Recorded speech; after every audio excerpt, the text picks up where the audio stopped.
Oke guys, kita lanjut ke part 2. Ini khusus untuk interview penerima lama. Wawancara untuk penerima lama. Apa aja sih pertanyaan untuk mahasiswa sebagai penerima lama? Nah, di sini lebih ke kalian sama sih seperti awal-awal pertama diterima, pasti disuruh bikin motivation letter, disiapkan LIAS-nya. Cuman kalau evaluasi kan di sini pertama kan kita dari pihak Bank Indonesia. Nah, kalau misalnya udah kedua nih, kita diwawancara. Kalau daerah aku, kita diwawancara oleh pengurus inti sama sesepuh pengurus inti yang terdahulu. Nah, itu mereka yang membantu pihak Bank Indonesia untuk mewawancara. Sedangkan yang baru pertama kali keterima itu dari Bank Indonesia langsung yang mewawancara. Apa aja sih pertanyaannya? Yang pertama pasti tentang data diri. Kemudian apa aja sih yang udah kalian berikan kontribusi, karena sebelumnya kan kalian pasti udah bilang kan kalau misalnya keterima siap berkontribusi di Genbi. Nah, kemudian kalian bilang lah kontribusi kalian tuh apa, misalnya kegiatannya apa aja yang udah kalian ikutin. Tipsnya kalian kalau misalnya ditanya kalian gimana sih kalau dari mereka tuh merasa kalian tuh layak untuk menerima ke tahap selanjutnya, kalian jelaskan kalian sudah memberikan kontribusi tersebut, misalnya mengikuti kegiatan gerakan peduli pedalaman pedesaan perbatasan atau GP4K. Nah, kemudian kalian sebutkan semua kegiatan yang pernah kalian ikuti, misalnya ada GJB, kalau kami ada GJB gerakan Jumat Berkah, kemudian ada oksigen, Genbi Camp, leadership. Nah, semua kegiatan itu. Kemudian apa aja sih yang ada nggak sih perubahan setelah kalian masuk Genbi gitu? Kalau aku kan perubahannya sangat banyak, terutama bisa mengenal keluarga baru, orang-orang baik yang pernah aku temuin di Genbi. Aku sangat senang bisa bergabung di Genbi karena aku bertemu dengan berbagai macam latar belakang orang, kemudian saling berbagi, tidak ada senioritas di antara kami, kemudian semua itu dianggap saudara dan dirangkul benar seperti keluarga. Dan kemudian kalian juga bakalan ditanya tentang rumah Genbi nih kan, pasti kalian udah paham lah, maksudnya sudah hafal sama pengurus inti, itu harus hafal sama pengurus inti, bagian komsat-komsatnya, ketua, wakil, sekretaris, bendahara. Nah, itu tuh biasanya ditanya. Kemudian kalian bakal ditanya, kalau aku kemarin evaluasi kedua ditanya teman-teman, misalnya kan sekarang nih udah ada tiga, dulu cuma 2, Untan sama IAIN, sekarang udah nambah Polnet. Jadi kalian tuh masing-masing sebutkan teman yang kalian kenal 5 orang lah atau 10 orang minimal. Misalnya dari Untan nih 10 orang teman yang kalian kenal, karena kan situ kalian keluarga, jadi harus mengenal satu sama lain. Setelah ditanya siapa yang kalian kenal, kontribusi kalian jangan lupa. Abis itu ditanya mengapa kalian layak untuk diterima kembali. Nah, itu bisa kalian searching lah di internet, mengapa kalian layak. Entah itu karena kalian memang punya prestasi dan memang kalian juga perlu akan beasiswa tersebut. Kalau misalnya beasiswa ini kan mungkin tentang bukan hanya mungkin secara finansialnya emang perlu uangnya, cuman kalian lebih ke Genbi ini karena kita organisasi yang lebih ke masyarakat. Kalian juga pasti ngerasa hal itu tuh, masuk Genbi tuh kayak ngerasa lebih peduli kepada orang lain, mungkin lebih mementingkan diri sendiri, lebih ke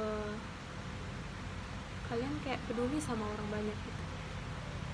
Terus itu kan ada visi dan misi Genbi, kalian bisa tonton di part 3 nya nanti tentang visi misi Genbi, tujuannya. Mungkin itu aja sih, mungkin pertanyaan untuk tahap kedua.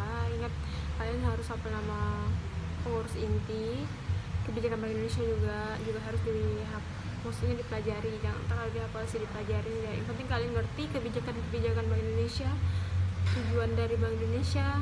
Kemudian oh iya, kalau misalnya kalian udah ke Genbi nih, kalian harus tahu pembina kalian siapa.